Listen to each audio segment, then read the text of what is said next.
Hey guys and girls, how are you? Happy Saturday, or Sunday, right? Sunday.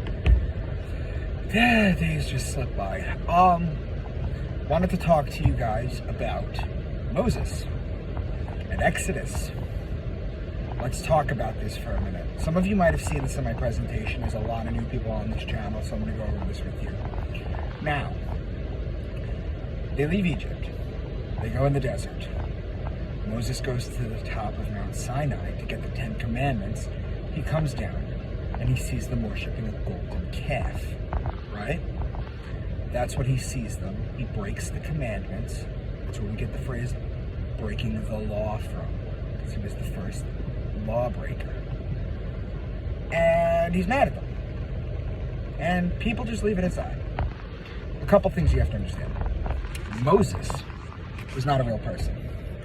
Moses is a combination of the name of the Egyptian Tuthmosis. That's where you get the Moses from. And he's based completely off Akhenaten. Now, who is Akhenaten? Akhenaten was the special god. He was the first Egyptian god who got rid of the old ways. He got rid of the old ways and he said there's a new way to worship God. And that's through the sun. It's been that way ever since, hasn't it? As you find out through my channel. But what about Moses? Let's go over what really happened. Because remember, he comes down and his face is glowing because he sees God, right? He sees God and his face is glowing. But let's talk about this.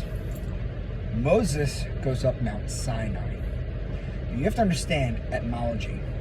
And remember how everything has a genesis, right? Everything predates something, and then you got to go back to the root of everything to find it out.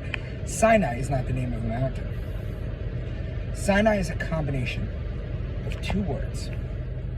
In Sumerian, Sin, which means moon god, and Ai, which means mountain. So it was the mountain of the moon god. Why? Well, we know that the early Jews were a lunar-based cult, right? They still are. Everything is done by the moon cycles.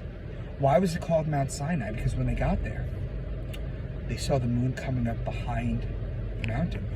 Now, it wasn't actually a mountain. It was a volcano. Let's dive into this real quick.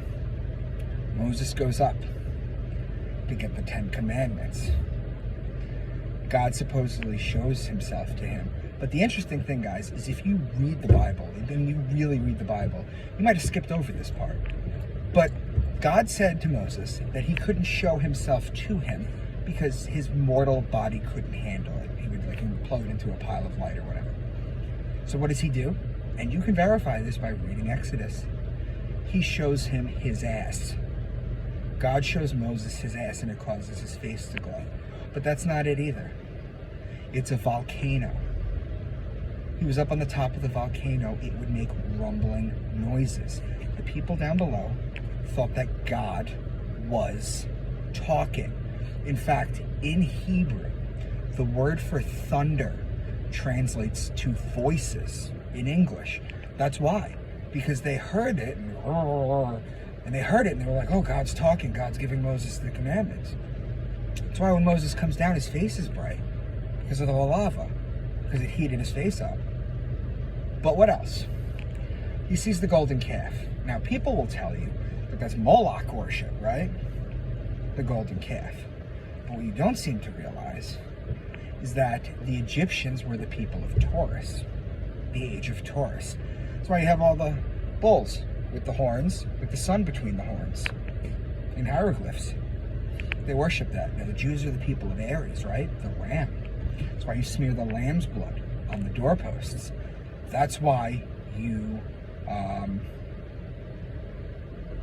blow the ram's horn, right? Because it's Aries worship. Moses comes down from Mount Sinai, the mountain of the moon god, after seeing the lava and the volcano, and he gets the 10 Commandments. He sees them worshiping a golden calf. Well, what is gold? Well, that's the sun. And what is the calf? Well, that's the bull. That's Taurus. They were worshiping the sun in Taurus. Astrotheologically, you can't do that. When you move into a new sign, there has to be a new religion. As I go over in my work, there has to be a new religion. Always. The Egyptians had the age of Taurus, right? The Jews had the age of Aries, and Pisces, the two fish. Jesus feeds the masses with two fish.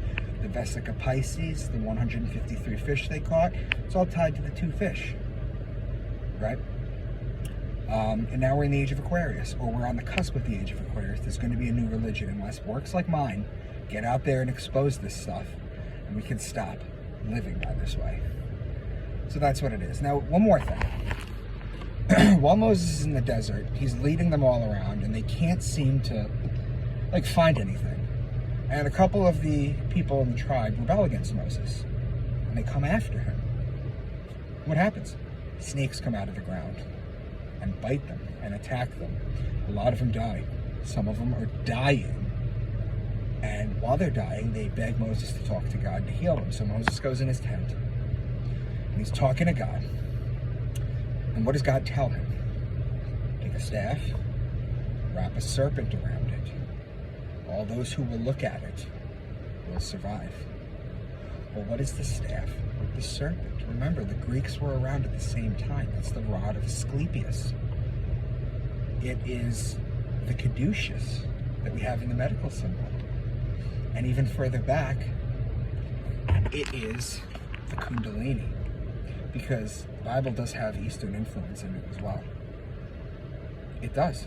For example, Abraham and Sarah. I've broken down how Abraham was Abram, father Ram in Hebrew. Abba is father, Ram is Ram. Father Ram, father of the people of Aries. And Sarah. But Abram goes back to Rama. And Sarah, or Sarai, goes back to Saraswati.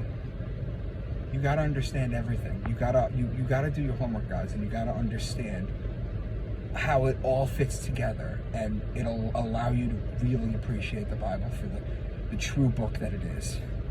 And none of this stuff takes anything away from God. It's just that the God that is explained in the Bible is not what God is. We need to learn that.